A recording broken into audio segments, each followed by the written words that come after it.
To do. We need to take the bar off. So we're going to do a little bit of YouTube magic. And just like that.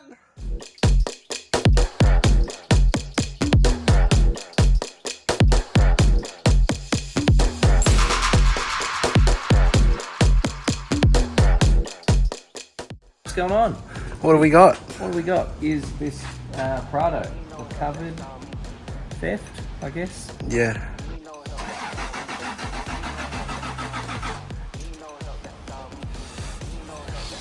We need fuel. I can't hear a fuel pump. Do we hit it with a hammer and hope for the best? Well, probably more electronic problems. So what have you discovered under the dash? For some reason, the fuel pump doesn't work. So just investigating if there's a simple solution or reason for that first before I start looking into anything else. Looks like it doesn't run through the immobiliser, at least from what I can tell over here. But I need to also find a relay for it so that I can... What if you switched it over to the gas and tried to start it on the gas? I did just try that, but again, like, how do I know if it's actually working either? Yeah. So, we seem to have no power at the fuel pump relay here. Which means that the relay's gone. Well, it means that whatever supplies the power to the relay is not supplying any power.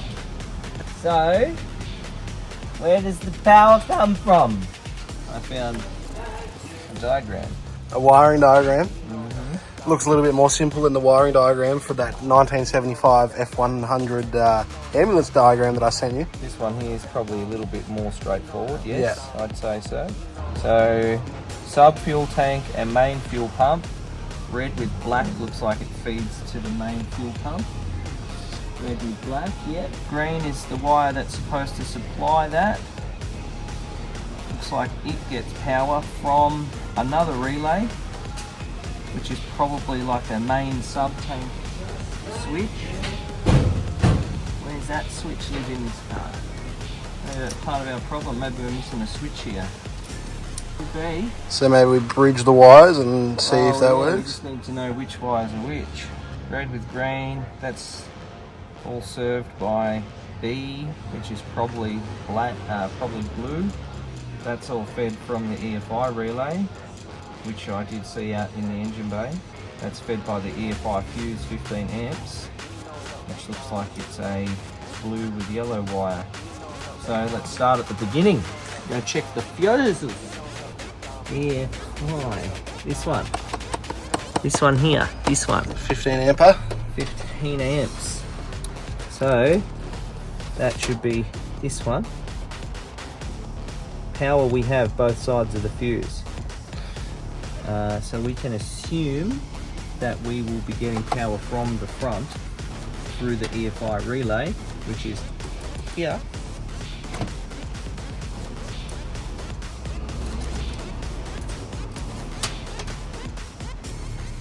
Power goes in, we assume power goes out. Once you go put the ignition on, we'll see if this turns on. It clicks? Which also means there's definitely no power there with the ignition off. But the ignition coming on is supplying power. Which by rights should mean that I get power on the red with green, which I do not. So basically the story with this was, the car was parked, someone broke into it, attempted to start it, or did start it, so they bypassed the immobiliser, started the car, drove 50 metres down the road, and then it stopped, which I think means the fuel stopped. So that's probably a clue as to the problem we're looking for now. Why did the fuel actually stop? It's dual fuel, gas and petrol, but for some reason, yeah, my EFI relay doesn't have any power coming to it. So there's somewhere that it's missing power from. There you go, there's a switch there for a sub-tank, which looks like it's probably this switch, this plug.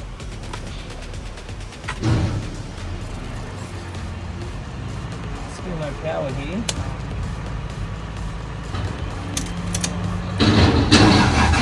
Ooh, interesting. We do have power with cranking, So based on that, the EFI, the relay is working. It's got power for priming, supplying power to the tank. So power's coming out of here. Are the injectors clicking when you're trying to crank it? I haven't got that far yet, but that'll probably be something to check next. I still don't hear a fuel pump back there. So we're going to find our fuel pump next and see what's happening there. See if we are actually getting any power at the fuel pump. And if we are, if it's actually working or not. Could be a dead fuel pump. He said it'd been sitting for about a year, so wouldn't doubt that. Where is the fuel pump? Fuck, you look a bit tired, eh? Me? Bit tired. That was a really funny joke, wasn't it? Not really. What do you reckon? Underneath here, maybe? Maybe.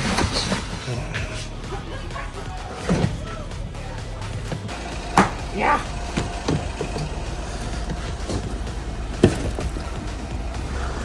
Doesn't look good for this section. Nah, look. There's a little. Oh, hang on. I'm going off too early here, boys. It doesn't always happen, I promise. This is like the first time. Ayya. What's this? What's this? That's where a fuel pump would be located usually, wouldn't it?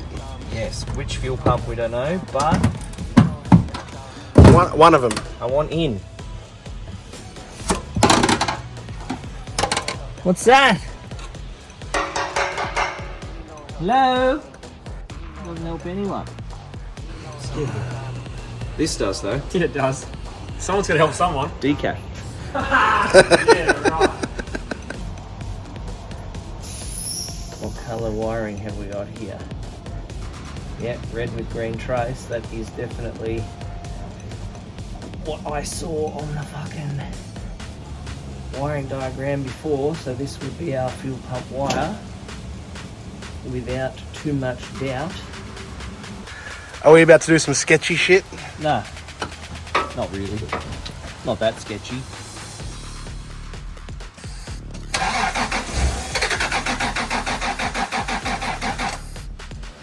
Go again.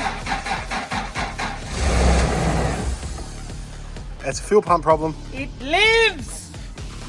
That's a tiny little hole there. Maybe we go through that other one. A bit bigger.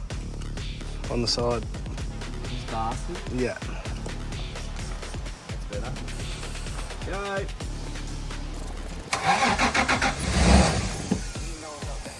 Go!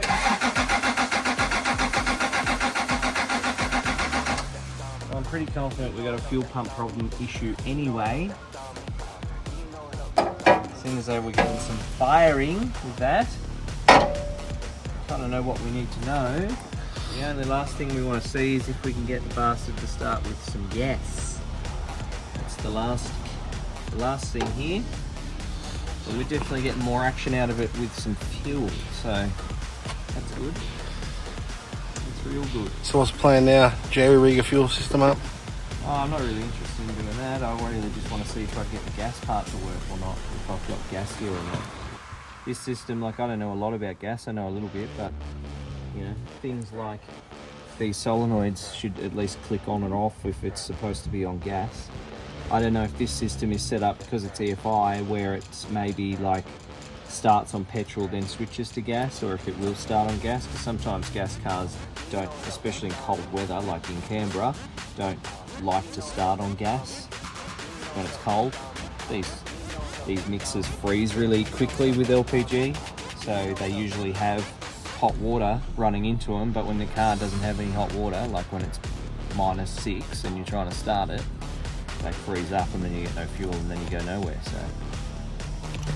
So 2 jump packs, one for the battery, one for the solenoid. Is that correct? Yeah, you could do this by just running a piece of wire across from that battery as well, but when we put power here now, you can hear the click. Yep. That means the gas solenoids are open. Crank it.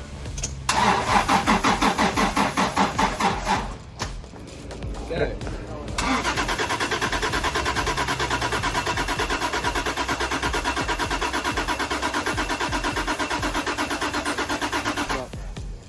sure if we got the gas system working properly. I would have assumed that's all it needs is for the to open, but we're also not sure if there's actually gas in there either, so I wouldn't rely on that as a reliable source of anything.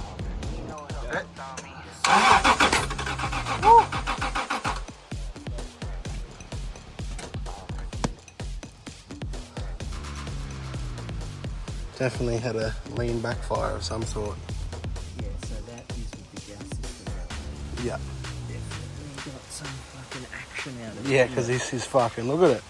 Gassy. Camera might not pick it up, Gassy. but it's doing something. I say there's probably a leak there, mate. Be a leak. You know? Yeah. Fuck, I'm standing a little bit further back, eh?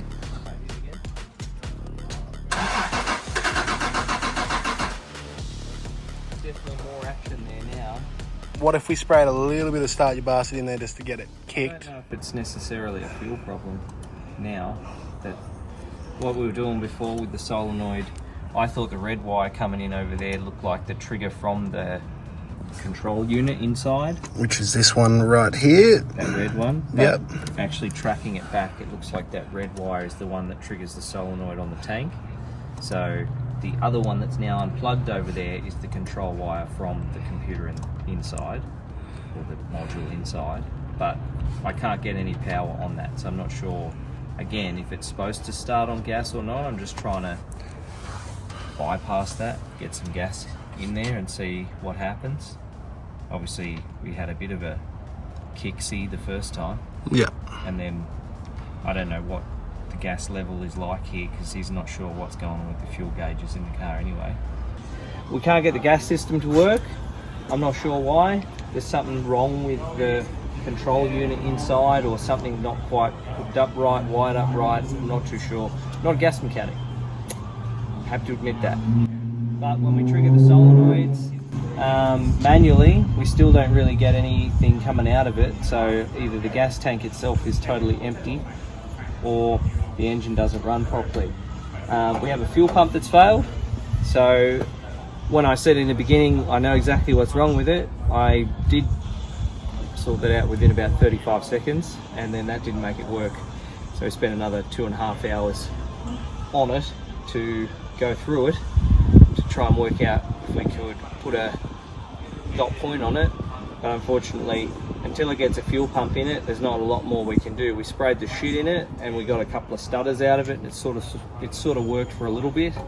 But yeah, I'd like to see the fuel pump go in at first, and then we can really put it down to what else would need to be done after that point. So it's ready to go home, or to someone to put a fuel pump in.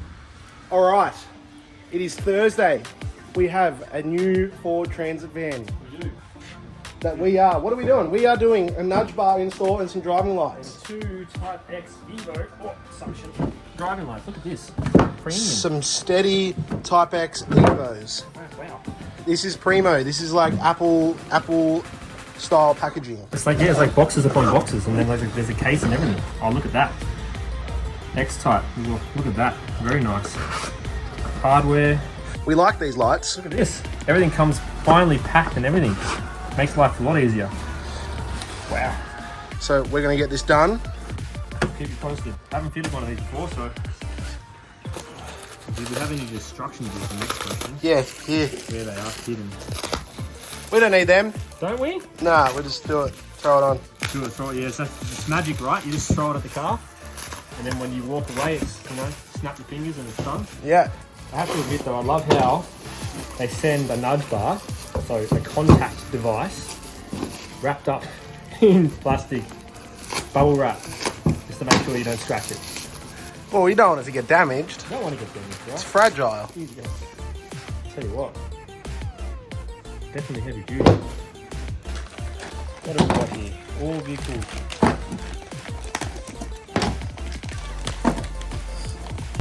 2018 plus Ford Transit Custom from All Bar Vehicle Products. Ute racks, bull bars, ute trays. We'll let you know if this is any good to install. Yeah, we'll tell you. Well, it's got pretty good instructions or destructions. It's printed in colour. Holy shit. It is too. Not very often you get stuff in colour. cut the white lines, use the tape, 40 mil, 420 mils both sides. They've even given you measurements, taking out the guesswork. Oh, I'm impressed. So now, please explain to the people what we need to do. We need to take the bar off. So we're going to do a little bit of YouTube magic. And just like that, the bar is off. So now, according to our instructions, we have to cut, remove sensor wire both sides, 225 mils from the side. Shows you which way to go. Driver side, passenger side, the way the cuts are. Alrighty, cool. So now we get to remove some wiring from the front bar and some plastics from the front bar. So we just have to cut out these two spots there because that's where the Nudge bar is obviously going to come out. Yeah. So, and we've got to get the parking sensors through as well. So we've cut these off to make way to cut some more things. Yeah, so now we need some measuring. Measuring twice, cutting once. This is why you always check, people. Always check before you make it permanent. All right, so now we need to drill the holes to mount this nudge bar. So I've got the G-clamp set up. I'm about to drill a pilot hole and then I'll be able to drill the big hole. So I'm just going to double check the nudge bar one more time before I make it all permanent. Harrison's fitted the brackets to the Rio, to the bar. Take note, if you're going to fit one of these on your own, the Rio is curved and the brackets are not. Make sure you check it. Harrison's had this on 3 or 4 times to check it to make sure that it fits before you commit to cutting holes in your $1,000 front bar. So always check. It's taking him longer than he thought, but it'll fit. So now we're confident to cut the bar up, and that's where we're up to.